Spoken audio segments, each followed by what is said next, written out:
Kemarin itu kita bahas mengenai momentum saham-saham yang terkorelasi dengan harga emas ya, my friends. Dan topik yang kita angkat kemarin itu yang berhubungan dengan ETF global, itu adalah Vanek Gold Miners, di mana ekspektasinya ketika ini berjalan sesuai dengan apa yang sudah kita informasikan, seharusnya akan memberikan inflow ke saham-saham yang terkorelasi dengan emas. Nah, ini kita mau detailkan lagi sesuai dengan informasi yang ada, dan kita akan mau kasih lihat juga dari sisi sudut pandang yang lain ya, my friends, ya, supaya kalau my friends punya sahamnya, itu bisa lebih tenang gitu dan tahu kira-kira kapan mau exitnya, kapan mau belinya. Jadi kemarin itu kita bahas mengenai adanya potensi perubahan dari sisi beberapa hal. Salah satunya adalah investment objektif dari si ETF ini, di mana dia itu merubah benchmarknya ya. Jadi tadinya dia itu mengikuti suatu indeks, dia rubah ke indeks yang lain.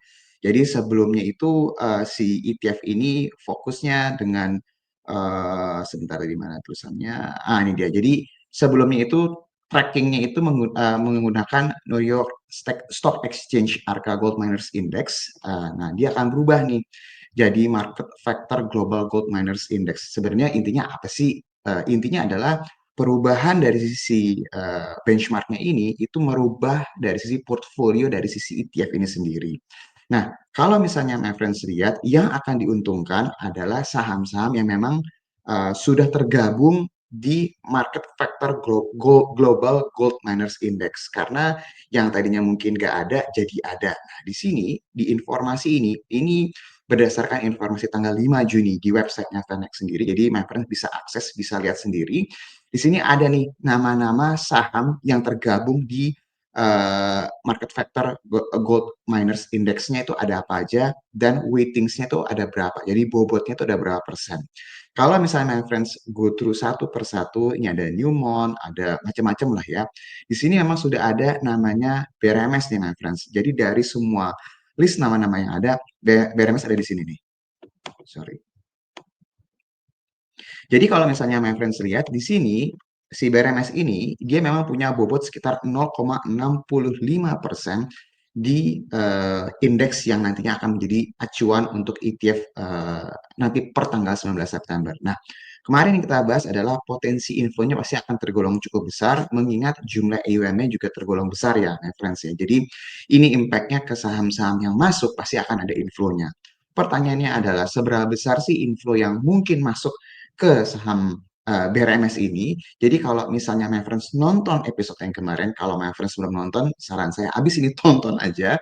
Ini kita kemarin sempat menampilkan nih dari sisi ringkasan untuk si Vanek Gold Miners ETF ini. Jadi kemarin salah satu yang kita highlight adalah kalau my friends perhatiin AUM-nya atau aset under management-nya kemarin itu sekitar 18,9 kalau saya tidak salah. Tapi per pagi ini saya coba cek karena dia updated ya per 2 September itu angkanya di 19,5. Jadi AUM ini akan mengalami kenaikan ketika portfolionya pun juga mengalami kenaikan. Jadi kebayang ya momentum harga emasnya lanjut naik, harga saham-saham emasnya yang terkorelasi dengan emas juga mengalami kenaikan, otomatis dari si portfolionya juga mengalami kenaikan.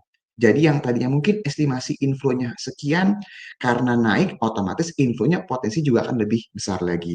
Nah, berapa kira-kira estimasinya? Kalau dilihat memang ini angkanya akan tergolong cukup besar ya untuk BRMS ini sendiri. Karena kalau my friends perhatiin 0,65% dari total 19,5 miliar US dollar ini mendekati 2 triliun atau mungkin tadi sekitar roughly sekitar 2 triliunan.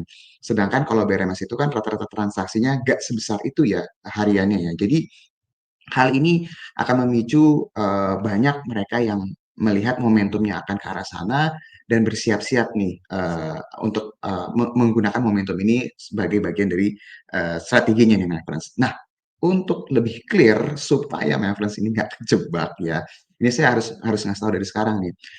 Kita tuh terbiasa gini, ketika ada suatu indeks global atau ada suatu informasi kita belinya pas hari H. Jadi misalnya kalau tadi my friends lihat di sini sudah diumumkan ya, dikasih tahu bahwa ini efektifnya per 19 September. Jadi sudah jelas jangan belinya pas tanggal 19 September. Ini udah jelas yang pertama. Yang kedua, boleh nggak belinya beberapa hari sebelum rebalancing ini efektif? saran kami ya jangan, karena seperti yang sudah-sudah membeli mendekati hari H, yang sudah pernah kita warning berkali-kali, itu biasanya hasilnya nggak terlalu efektif. Jadi sebenarnya kalau mau menggunakan strategi ini, mumpung harga emasnya masih terus berlanjut, ya jauh-jauh hari. Jadi kalau seandainya punya posisi, atau my friends masih kepikiran mau beli, ya sekarang-sekarang ini waktu yang lebih pas lah dibandingkan mendekati tanggal 19 nanti. Mungkin nggak turun hari ini, ya mungkin aja, saya nggak tahu. Tapi yang jelas probabilitasnya market akan menggunakan momentum ini untuk bisa, ada mereka yang mungkin akan exit, ada juga mungkin mereka yang akan nambah posisi ketika tanggal 19. Jadi my friends perhatiin nih, jangan sampai nanti salah beli pas tanggal 19 atau mendekati tanggal 19 supaya habis beli jangan langsung turun. Ini untuk menjaga ke arah sana ya. Itu yang pertama mengenai BRMS. Terlepas dari sisi kinerja keuangan dan yang lainnya, momentum ini akan menjadi salah satu driver utamanya. Nah, kalau my friends perhatiin, tanggal 5 Juni ketika ada informasi tersebut sebenarnya sahamnya mengalami kenaikan. Ya, ini kalau my friends lihat nih.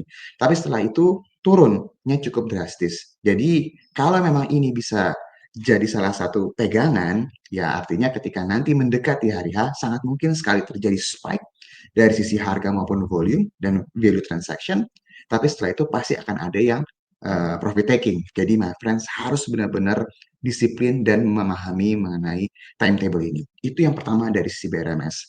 Yang kedua dari sisi Antam, yang mau kita jelasin di sini dari Antam ini kita nggak akan bahas laporan keuangannya karena sejauh ini masih on track dan kita udah bilang bahwa harusnya kuartal ketiga ini bisa lebih baik lagi kalau nggak dari harga emasnya seperti ini, my friends. Tapi yang mau kita sampaikan di sini adalah beberapa bulan yang lalu, kalau awal-awal kita bahas Antam, silahkan cek archive-nya itu di bulan-bulan April atau Mei ya, pas lagi rally-rally-nya juga. Terakhir kita memang membahas mengenai Antam dan BRMS yang potensi masuk ke MSCI yang global index punya tapi ya, bukan yang MSCI Indonesia. Tapi akhirnya nggak jadi masuk dan di announcement date justru malah yang tidak diekspektasikan malah akhirnya masuk gitu, my friends. Nah, ketika kita memang niatnya mau beli saham untuk masuk ke dalam suatu indeks global, yang harus diperhatikan adalah strateginya bukan beli ketika announcement date-nya atau beli ketika sudah efektif masuk. Ini yang saya mau jelaskan nih, my friends. Kalau melihat dari keadaan saat ini, mungkin nggak Antam masuk di MSCI di bulan November? Tidak ada yang tidak mungkin. Tapi apakah pasti kita nggak mau menjamin juga? Hal yang menarik kalau my friends perhatiin adalah dari sisi volumenya, dari sisi harganya, kecenderungannya itu terus naik. Berarti ini mengindikasikan bahwa free float market cap-nya naik, dari sisi value of transaction-nya juga tergolong juga cukup besar, harusnya juga akan masuk nih dari sisi kriteria si MSCI itu sendiri. Nah, kalau melihat dari keadaan ini, my friends harus ingat bahwa membeli suatu saham yang diekspektasikan masuk ke dalam indeks global, sangat disarankan membelinya itu jauh-jauh hari sebelum diberitakan di media massa. Jadi sebelum banyak orang bahas, sebelum orang bilang, oh ini pasti masuk nih, gini, gini, gini, gini, ya ada baiknya kita memperhatikannya jauh-jauh hari. Jadi kalau November, ya ada bagusnya ngelihatnya dari sekarang. Memperhatikannya dari sekarang. Karena kalau baru belinya pas November, itu akan terlambat. Nah, kalau my friends perhatiin, sejauh ini momentumnya berjalan dengan positif. Mungkin banyak yang kecewa, wah nggak masuk. Tapi kalau my friends lihat, nilai transaksi terus naik, terus dari sisi nilai harganya juga terus mengalami kenaikan, dia probabilitasnya terbuka lebar. Nah, ada satu perspektif yang cukup menarik nih, my friends. Terlepas dari harga emas yang terus naik ya, kalau misalnya my friends buka googling gitu ya tentang Antam, MSCI gitu ya, ini tidak ada berita baru-baru ini yang mengindikasikan bahwa oh, ini kayaknya Antam bisa masuk nih. Ketika media massa belum memberitakan, itu salah satu sinyal yang bagus sebenarnya, my friends, karena kita jauh-jauh hari ambil posisi sebelum nanti diberitakan. Nah, nanti ketika menjelang announcement date-nya atau menjelang efektifnya my friends mau jual ya silahkan.